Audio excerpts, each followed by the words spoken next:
similar to what I said a couple weeks ago, as Devon pointed out. John Hollinger over at The Athletic, in a story today, says, and this is a direct quote, "Keep an eye on Paul George, by the way. Presumably, if there is a max extension sitting around for him, he would have signed it by now. I think it's fair to say a couple of cap room teams in the East are monitoring this," with air quotes around monitoring. And to reiterate, do you know of any cap space teams in the East? Well, Kyle? there might be one here in Philadelphia. And so the dynamic is something that I brought up on a previous show that I actually shared the clip on Twitter. But for anybody who's out of the loop on that, the gist of it is when Kawhi signed his extension, the understanding around the league was that was the top of LA's market, that they were not going more years, they weren't going more money for the other guys they have. And they have some very important free agents this summer. Two biggest ones, Paul George and James Harden. And the longer this has gone on without an extension, the more teams and executives and agents and people around the league have said, well, I'm not so sure Paul George is coming back to LA, with the implication being Paul wants the years, Paul wants the money, more than maybe he has on the table right now from the Clippers. And really the most important dynamic here is how much does Steve Ballmer want to push in? Like, they're opening the new arena. They have Kawhi locked in. So they have their main primary star locked in for the new arena opening and all that. What are they giving James Harden? What are they willing to give Paul George? And the Sixers, among many other teams, have been monitoring this.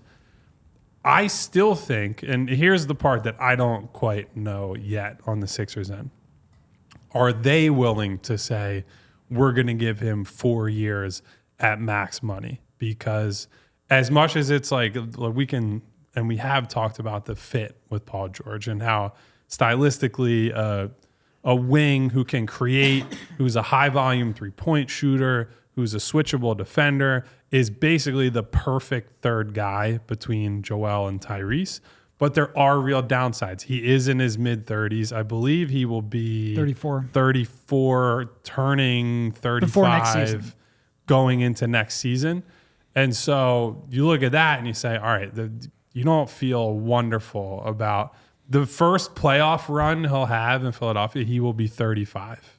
No. If he were to come, because his birthday's in May. So, right, so he will be turning 34 May 2nd. Yeah. Yeah, so he'll be 35 the first time he would play in the playoffs here if they make it out of the first round, which, you would hope if you have Tyrese, Joel, and Paul George, you can win a first-round series.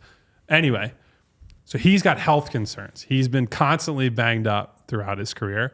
I also think one of the things that is underrated about Paul George from afar is that he is a pretty volatile, up and down type of player. Like, he had a month and a half stretch, which has creeped into recently, where he has not shot the ball well. And James Harden has been pretty clearly the second most important player on that team for long stretches of this season.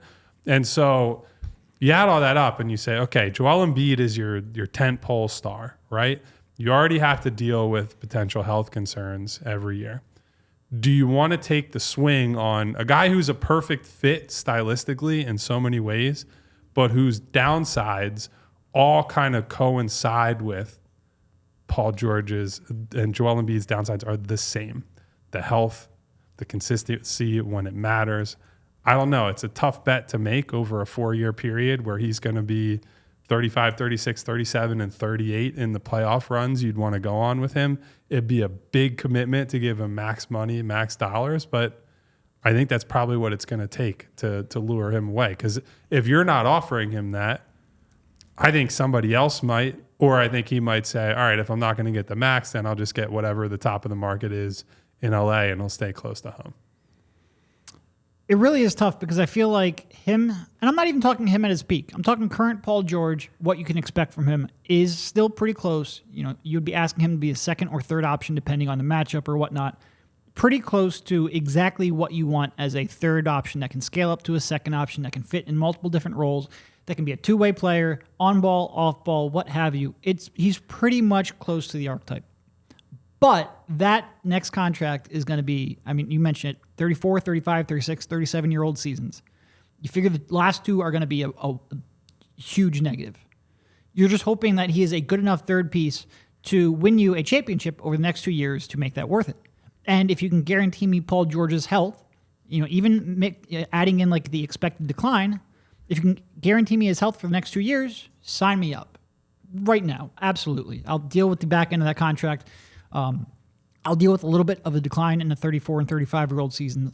But this is not a guy who historically has played all that much basketball. Not that he hasn't played a lot of basketball, but he's missed a lot of games. This has been his best health year in like half a decade. Before that, 56 games played, 31 games played, 54, 48. Like, he has missed a lot of time. Would I do it? Maybe. When you look at what's left on the market, there's just not a whole lot left. And like I said, he is such a good fit that I am willing to take a little bit of a gamble, maybe more than most, willing to put up with unavailability and concerns with that. But I understand anyone who's sitting here going like, you can't give him that next contract. I saw someone in the chat, I forget who it was. I apologize for that. I'm too lazy to scroll up, comparing it to C. Webb. Well, look, C. Webb was coming off of an injury right then. So I don't think it's a direct comparison because C. Webb had that injury and never showed he was that kind of player again. With Paul George, you're more worried about the injuries and the nagging injuries to come. But I understand the sentiment. You're talking about Joel Embiid, who misses a lot of games. You're talking about wanting someone who is reliable. My only issue is I don't know if you're going to be able to get someone who is reliable. And the good thing about Paul George, if he does become available, it would be July 1st. It would be after that trade activity at the draft. And really, we can talk about who should they sign with. Once you get to free agency and you don't have a trade lined up, I'm not sure there's going to be a great option. So maybe you can just say, all right, he's not perfect. The injury concerns are there. We're going to take that gamble. But you do that after knowing the trade market at the deadline. We'll see.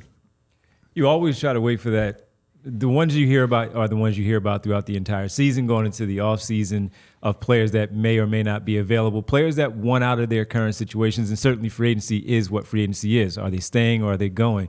And in a case like this, the player is going to be unhappy that he's not getting what he wants from the Los Angeles Clippers. Kawhi Leonard already has his. They still have to figure out what they need to do with James Harden, and they're going into that new building. We all assume that Steve Ballmer was just going to make sure he threw the money at his guys going into that new building. And I still kind of think that's what happens. And he was just going to simply make it work because he does not want to walk into that building and not have his core group of people there. Now, he's still trying to have his core group of people there, just not at the money that one of the core group of people want. And that's understandably so as well. And I think for Steve Ballmer, some of those numbers match up to what Derek just laid out in terms of game played and missed time out there. So he's right there to negotiate. He and Lawrence Frank and all those guys in the front office try to figure out exactly what they want to do. Paul George, he's a player. He has every right. This is going to be his last big contract to want what he wants. Is he going to get it? Who knows? Now you look to other teams. Do you look to Indiana, Orlando, Philadelphia to see if you can squeeze that money out of them because they're a little more desperate than maybe Los Angeles is? And Philadelphia is in a spot where, again, Siakam, Anunoby off the board already. So they are not available. Kawhi Leonard, the same thing. And the list, as much as the money was talked about being free for the Sixers, DeRozan's name I see is in there as well. But the list was already short as it was. It was just a matter of if they made it to free agency and you were able to go after them before something happened or make that trade with Anunoby, Siakam to bring them in here and then re-sign them in the offseason. Now with George being the one that's left out there, sure, he'll be on the market with DeMar DeRozan and some of these other names out there, but he's going to be at the top if he does. And if he leaves Los Angeles, there is a very good chance that those other teams are going to be desperate enough, Philadelphia included, to include that money in there and say, hey, we're going to do this. We're going to give them that type of money. He's still an all-star. It's an all-star season no matter how we look at it because he made the all-star team.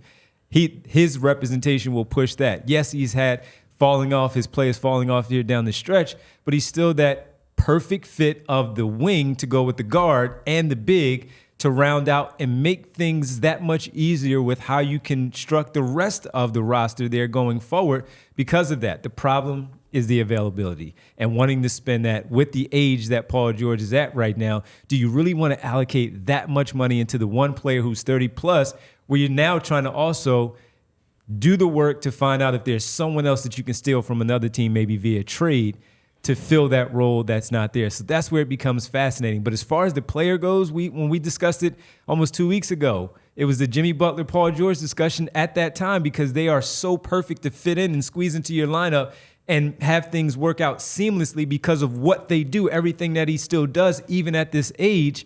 It's hard not to like the idea of bringing in Paul George. The question is, injuries travel from West Coast to East Coast. It doesn't matter what uniform you're in. If you're missing these games, you're missing these games. I'm sure they have a fine medical staff over there, just like the medical staff will be fine here for him too. The injuries are what the injuries are. And Derek, I think you even talked about it when he tore his knee up for Team USA. That was the most devastating thing that he had to come back from. And he did it to still be this level of player. But now he is going to be 35. Is he going to be able to do that and get you over the hump with that kind of money now hanging over his head as a player? I think the point you brought up before we started yelling about Denver fans again, about the last 2 years and using the draft picks, because basically right now you have those 5 draft picks to trade. If you went the Paul George route or anyone in free agency, you wouldn't really be able to use those draft picks in a trade because you would have almost no matching salary. You might have Paul Reed you could trade. He would be a non-guaranteed contract if they don't make the second round, guaranteed if he does. That's in the, $8 million range. After signing someone 30 to a 35% max, you still might have like $5 or $10 million that you can go out and use for another player, maybe give some of that to a 1-year deal to D'Anthony Melton. You could combine him in a trade, but you wouldn't be able to make like a big splashy move because you just don't have any contracts to trade. But 2 years down the line, if you keep those draft picks, all of a sudden Paul George's contract becomes a matching salary. With only 2 years left or a year left, it would not be seen. It would basically just be something you'd use to facilitate a trade, even if he has a massive decline. So buy into the next 2 years when you think he might give you the best chance of winning alongside Embiid, and then use that as a trade chip and keep as many draft picks as you can and maybe extend Embiid's window by being able to be pounced on a trade market. I think that makes some level of sense. But I think people thinking like, well, maybe they have a chance to trade for Lowry with the 5 draft picks and then go out. Right. And, you just don't have the matching salary. No. But a bigger salary would be hard to match right now is all I'm really saying. We all silly like the mayor.